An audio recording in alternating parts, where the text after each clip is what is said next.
Thanks for the report, Kara. Speaking of social media, President Obama held a Twitter town hall meeting today at 1 o'clock. The online meeting featured questions from people all across the country on topics such as the economy, job growth, and investment in the future. The president took the most tweeted questions and answered them live. The event lasted for about an hour, and here's a little video of Obama becoming the first president to live tweet. The University of Nebraska is making the big shift to the Big Ten tomorrow as they spend their last days in the Big 12. Most Husker fans are excited for the sports move, but the academics move is what will also make an immediate change. The university will celebrate the change tomorrow at the Van Brunt Visitor Center at 9 a.m. Governor Dave Heineman and Chancellor Harvey Perlman will be there. The event is also open to the public. Marty, as they're making the move to the Big Ten, there's a lot of teams we haven't seen before, haven't seen in a while. What team are you most excited for the Huskers to play? I'm really looking forward to the Husker game and down up in Madison at Camp Randall. Want to see the Black Shirts welcome Russell Wilson into real conference football the right way. Now let's throw it over to our sports anchor Garrett Durst. He has more on the Nebraska's move to the Big Ten and other sports news today. I guess you can say slow and steady doesn't get the flight on time. Yeah, apparently also after, they were doing the slow and steady like you call it, they were also tweeting. Apparently you can follow the JFK Turtles on Twitter. I know I'm following them, and I've been following, their little escapade all day long. Yeah, I don't know how to feel exactly that, a group of 150 turtles have more followers than I do, but I'm trying. Yeah, and they should follow us. You can follow us on Star City News, UNL, and maybe we can get more follows than those turtles, because at least we have opposable thumbs, so we're better at tweeting. Not quite as adorable as them, but that's all the news we got for you today. I'm Marty Downs. And I'm Ryan Penny. Have a great evening and also have a great holiday weekend. And tune in on Tuesday for our next broadcast. You've been watching Star City News live at 5. Hey, thanks, guys. Now here's your daily sports fix. In about 7 hours, some lucky player will be kissing Lord Stanley's Cup. Game 7 of the Stanley Cup playoffs will take place tonight as the Boston Bruins will head into Vancouver to take on the Canucks. The series extended Monday when the Bruins defeated the Canucks 5-2. That was thanks to, in large part, the inability of goalie Roberto Luongo stopping anything. Couldn't get anything stopped. Luongo is 0-3 on the road, but 3-0 at home in the series, giving up only 2 goals in those 3 wins. A stat that should make any Canucks fan very happy tonight, since he will have home cooking. Game 7 is at 7 o'clock tonight on NBC.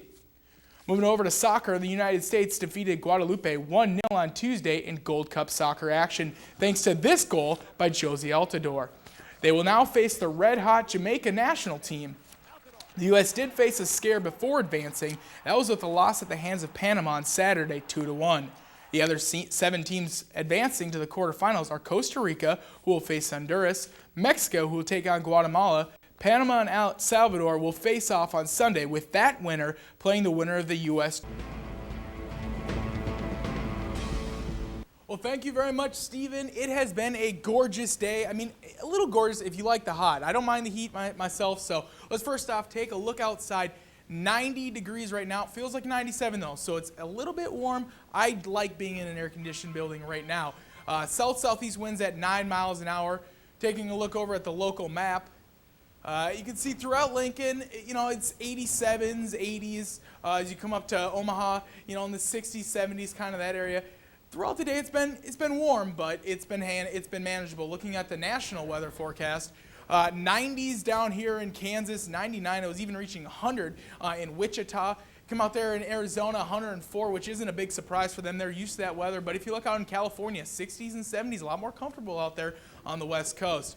Taking a look at the weather for tonight, 76 degrees tonight. Still going to be pretty warm, though. Even though it says 76, it's still going to be warm. Only a 10% chance of rain, so go outside and enjoy yourself.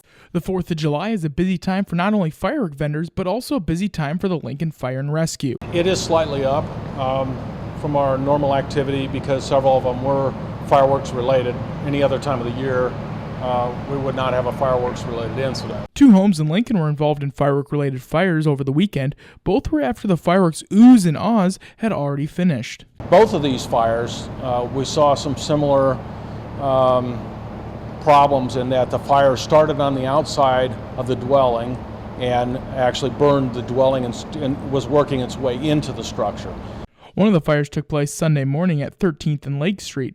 Ernie Bourne, his wife, and his grandkids were enjoying pre-4th of July fireworks on Saturday night. However, one of those fireworks didn't go out completely. Smoke detector went off in the house about 5:15, and just a few seconds after that I heard the explosions and thought somebody threw a bunch of fireworks out here, so I come out to see, and there was a little fire coming out of the garage. And when you opened the garage door, what happened? I got a lot of smoke. I never saw any flames other than just a little bit outside the garage. The source of the fire didn't come from a bottle rocket or something illegal in the state of Nebraska. It came from a legal firework, something that was legally purchased and used. The fire inspector determined that it was one of the, probably the smoke bomb had rolled under the edge of the siding on the garage and just got hot and probably caught it on fire, and then it just smoldered all night long until it finally burst through. While the estimated damage to Ernie's garage is $25,000, he also lost countless other things, including model cars he'd been collecting. However, none of that was as important as his family's safety. It's not real upsetting. It's, you know, of course I didn't want the loss, but as long as nobody got hurt, it doesn't make that much difference. You can replace things, but not people. The Nebraska State Patrol, in conjunction with the Lincoln Police Department, conducted surprise commercial vehicle inspections yesterday here in Lincoln.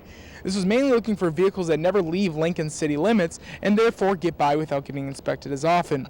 This was put on by the Metropolitan Aggressive and Prevention Selective Team, and they conducted 127 inspections, finding 404 violations.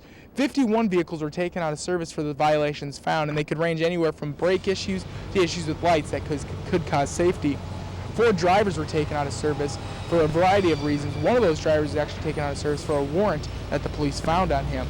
No information on what the warrant was for was given. $7,395 in fines were collected by the MAPS team. I talked with Lieutenant John Beckstead of the Nebraska State Patrol, and he told me vehicles like StarTran buses did not fall under the vehicles that would get inspected because they were government entities. Therefore, any government vehicles were not inspected on. Inspection. This is the second time in 2011 that the Nebraska State Patrol has done this inspections. However, there's expected to be more to try to get unsafe vehicles off the road. Reporting for Star City News, I'm Ryan Penny.